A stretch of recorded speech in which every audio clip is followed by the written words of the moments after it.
Yan, kamusta guys? This is LJ. Welcome to my channel. And for today's video, i-share ko sa inyo kung ano yung mga mods, mga parts and accessories na nilagay natin sa GSX 150, no? And i-mention ko na rin kung ano yung mga masasuggest ko na mga upgrades or mga mods na pwede nyo ilagay sa motor. Yan, so shoutout din pala for Sir Edison Ramos na taga Cavite. Maraming salamat po sa pagsuporta sa akin channel. And kay Hyge King Coolger, tama po ba? So siya yung nagsuggest na gawa tayo ng video para sa mga modification, parts and accessories, upgrades na ginawa na natin sa GSX 150. And maraming salamat din po pala sa mga comments and suggestions niyo. At sisikapin po natin na gawa ng videos lahat yan. So yung mga parts and accessories na i-share ko sa inyo. So mag-umpisa tayo sa mga panlabas, sa mga accessories, and then mag-proceed tayo sa mga performance parts o yung mga nasa makina, yung mga related sa engine or sa overall performance ng motor natin.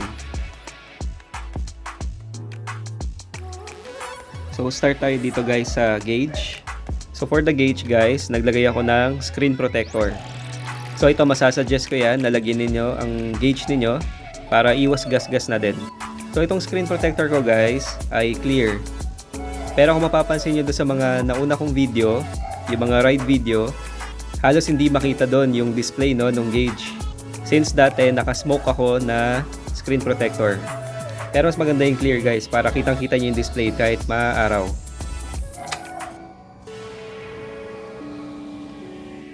Yan.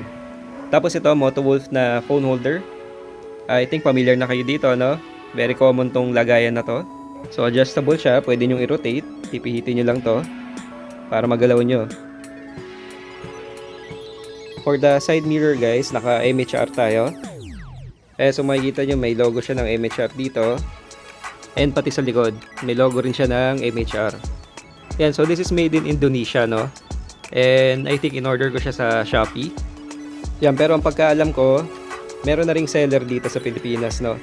Ng MHR na side mirror. Yan, so as a point of comparison guys, ito yung stock natin na side mirror. And yan ang difference niya in terms of visibility or yung view na makikita nyo. So definitely as compared sa stock, mas maliit yung view na makikita nyo sa MHR. And kung masasuggest ko ba to, depende guys, no? Kasi kung ang habol nyo ay malaking view, mas maganda yung stock talaga. Pero kung habol nyo yung onting forma tsaka style na rin na babagay sa GSX 150, yun, masasuggest ko itong MHR. Kasi swak siya sa overall design ng motor na sharp edges, tsaka mataba yung kanyang stem. Yeah, mas makapal siya, di ba? So for the mirror guys, for the MHR mirror, it's completely up to you. Depende sa inyo, no? Kung okay lang ba sa inyo na mas maliit yung view niya as compared sa stock. So next guys is the tank protector or yung tank pad.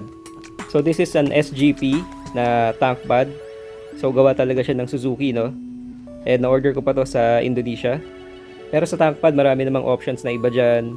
Marami mas makakapal or mas malaki. So depende na rin sa inyo. Pero masasuggest ko na maglagay kayo nito guys para iwas gas-gas na rin sa inyong tank. Yung iba alam ko meron pa dito sa side. Parang isang set siya. So depende na lang sa inyo. So next guys is the radiator guard. So this specific radiator guard is also made by Suzuki. So SGP siya na radiator guard para talaga sa GSX. So kung makikita nyo, may logo siya ng GSX sa baba and logo ng Suzuki dito sa taas. Kaya hopefully kita nyo. So ganoon din, na-order ko rin to sa Indonesia. Pero for the radiator guard, alam ko marami naman mga ibang options na available na pasok din naman sa GSX 150. And masasuggest ko to guys na maglagay kayo ng radiator guard para iwas damage na din sa radiator ninyo, no?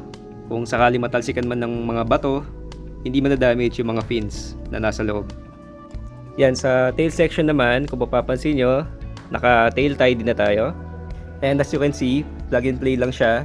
So yung stock nyo na signal lights and yung stock nyo na plate light will fit the assembly, no? So hindi na kailangan magpalit or magtanggal ng plate light or magpalit ng LED since papasok sa kanya and para sa kanya talaga yung stock na mga parts. Yeah, so pakita ko na rin yung wiring sa ilalim, no? So as you can see, nilagyan ko ng parang wire cover para lang may konting protection. yung kanyang mga wirings. And yung bolts niya, yung stock pa din. And swak siya dito sa lagayan talaga ng fender. Yan, tapos nilagyan ko lang ng harang dito sa may butas ng papasok sa wiring para lang hindi pumasok yung talsek, no, ng tubig sa loob. Yan, so ganyan ang itsura niya. So para mangyayari, pag nag-tail tidy kayo, yung plate number nyo, yun ay magiging parang tapalodo. Mawawala na yung mahaba dito. Yan, so for the tail tidy guys, this is definitely up to you. Since ang purpose lang naman talaga niya ay tanggalin, no, yung stock na tapalodo, yung mahaba. And it's primarily for style lang talaga. So madalas kayong dumaan sa mga maputik na lugar or kapag tag-ulan, hindi ko siya marirecommend, no? So nasa inyo lang talaga if you want to put a tail tidy sa GSX 150 ninyo.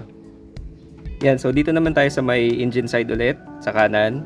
So naglagay ako ng kick cover in place of the stock kickstarter. So this one is purely style lang talaga. Nagustuhan ko lang siya, no, na ilagay sa GSX. Pero I don't recommend na maglagay kayo nito kasi mawawala yung kickstarter function ng motor ninyo. And magiging dependent na kayo sa battery. So kailangan lagi malakas yung baterya nyo para mapaandar nyo pa rin yung motor. Pero yan, kung trip nyo rin yung ganyan, yan ang itsura niya sa GSX 150. Binagay ko lang din siya sa kulay nung mugs natin. Tsaka sa overall theme ng bike na parang may mga blue accents. Yan, so next guys is the VMAX exhaust. So this is a full system exhaust, no, gawa ng VMAX. And this specific canister is what they call the VMAX V15. So yan siya, malaki yung butas sa likod. And may kasama rin siyang silencer guys. So you can check my other video tungkol dito sa VMAX exhaust. So try din natin i-sound check.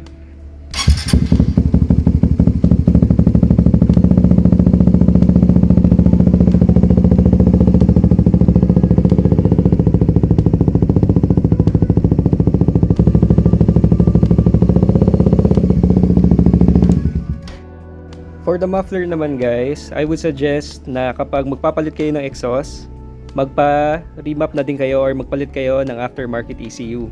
Since mataas yung chances na hindi siya tatakbo ng matino kapag naka-stock ECU ka, naka-stock tuning, tapos nagpalit ka ng full system. Or even kahit yung mga kalkal pipe lang. So it's really better na magpalit kayo ng ECU or magpa-remap kayo. Yan, so sa makina naman guys, for the spark plug, I'm using NGK Iridium 9. Yan siya. So ito yung code niya guys, nung NGK Iridium na para sa GSX 150. So ang Iridium spark plug, mare-recommend ko siya guys for longevity. Pero pagdating sa performance, parang halos wala naman siyang dinagdag. Ang kagandahan lang pag naka-Iridium kayo, mas matagal yung tinatagal niya as compared sa stock na spark plug. So mas matagal kayo magpapalit. Yan, so ito definitely mare-recommend ko guys, para hindi rin kayo ganun kadalas magpalit ng spark plug. Ayan, so dati I'm also using UMA Racing na spark plug. Ang code niya ay AB8R31 at ito yung ulo niya. Kung makikita nyo yung electrode niya, no, tatlo. So ang claim ni UMA rito is gaganda daw yung performance dahil sa ganitong setup nung electrode nila, yung 3-prong na tinatawag. And then iridium spark plug din siya. So iridium yung metal na nasa gitna, no. And yan, kung curious kayo sa sunog ng makina, ganito siya. Parang medyo brown na parang kalawang, no. So that means maganda yung mixture ng engine, ng combustion. Hindi siya lean at hindi rin sobrang rich. So tama-tama lang para sa performance ng makina. Pero yun, kahit nung naka-uma ako na iridium, ito, wala rin naman masyadong performance na dinagdag. So kapag usapang spark plug talaga guys, it's more on yung longevity, kung gaano katagal tatagal sa'yo yung spark plug. Depende sa material na gawa sa kanya, no. So yung stock spark plug natin gawain sa copper, and then yun yung pinaka common, no, yun yung pinaka regular na spark plug. Ang problema doon, mabilis maupod yung copper sa loob. So mas mabilis ka magpapalit ng spark plug. Pero kapag naka iridium ka, mas matibay yung iridium na metal, mas tumatagal siya sa init, kaya mas mahaba yung buhay niya sa makina ninyo. Pero kung in terms of performance, to be honest, walang noticeable na performance gain kapag nagpalit kayo ng iridium. Ang importante dito, malakas o maganda bumato ng kuryente yung spark plug at consistent. Ayun, kaya rin tayo nagpapalit ng iridium para consistent lagi yung kuryente kahit matagal na siya sa makina ninyo, hindi siya basta-basta nauupod. Same lang yung kuryenteng ibibigay sa inyo simula nung bago siya hanggang sa kahit tumagal pa siya. Yan, pero ngayon ang gamit ko, ito nga yung Iridium na NGK. Yun yung nakalagay ngayon sa GSX. Ayan, so next part guys na para sa engine, I'm using K&N na high flow air filter. So ito yung code niya, YA3215. So ang air filter pala guys ng GSX 150 is same lang sa Yamaha R3. Kaya itong K&N na air filter na to, pasok nito sa R3. So for this air filter guys, depende to, no? Hindi ko siya masasuggest kung pang araw-araw lang ang gamit niyo sa motor. Kung ang motor nyo ay pamasok lang naman at pang pasyal-pasyal lang naman, hindi ko magsasuggest na mag aftermarket air filters kayo. Pero if you're after performance, better airflow, mas maganda yung intake ng hangin, no, papunta sa makina, definitely mag aftermarket air filter kayo. And ang kagandahan dito is washable siya. So hindi mo siya kailangan palitan. Yan, so kailangan mo lang din bumili ng ganito. Ito yung tinatawag nila na K&N Recharger Kit. May kasama siyang cleaner, tsaka oil sa loob. So every now and then, kailangan mo siyang bunutin, no? Tapos linisin, tapos lagyan ulit ng oil. And so far guys, sa last na check ko sa throttle body, nung nilinis ko siya, wala namang oil na pumapasok doon, no? Sa intake manifold or sa throttle body. As long as hindi sobrang ilalagay mo doon sa air filter, tama yung procedure ng cleaning mo and recharging, wala magiging issue. Yan, pero again, kung pang araw-araw lang naman yung motor mo, mag-stick ka sa stock na air filter natin. Since this one is made for performance, you can expect na mas maraming hangin yung papasok sa motor mo, kasama rin yung mga maliliit na dumi, no? So kung masipag ka naman maglinis ng air filter, pwede rin naman. Kung pang araw-araw yung motor mo, nililisin mo na siya na madalas. Siguro mga every 4 months, every 6 months, bubunutin mo, linis ka, and kasama na siya sa maintenance mo. So medyo may kamahalan nga lang din to guys. Kasama tong charging kit niya. I think umabot din to ng mga 4,000. So kung daily lang naman yung motor, stick to stock air filter na lang. So gagawa rin pala ako ng video, no? Sa susunod kapag nilinis ko yung air filter. Pakita ko na rin sa inyo kung paano siya sinaservice. Yan, so next naman guys is itong Sharp ECU natin. So this is a programmable ECU. And same din siya sa Juken 5 na ECU. Mas mahal nga lang to kasi kinikerry to ng Suzuki. And this is specifically made para sa GSX 150. So may video na rin ako about this, no? Check nyo na lang sa description below. So yan, since naka aftermarket muffler tayo, kailangan na naka ECU rin para mag-match yung performance niya, no? Either magpalit kayo ng ECU or magpa-remap kayo. And next guys, ang tires na gamit natin.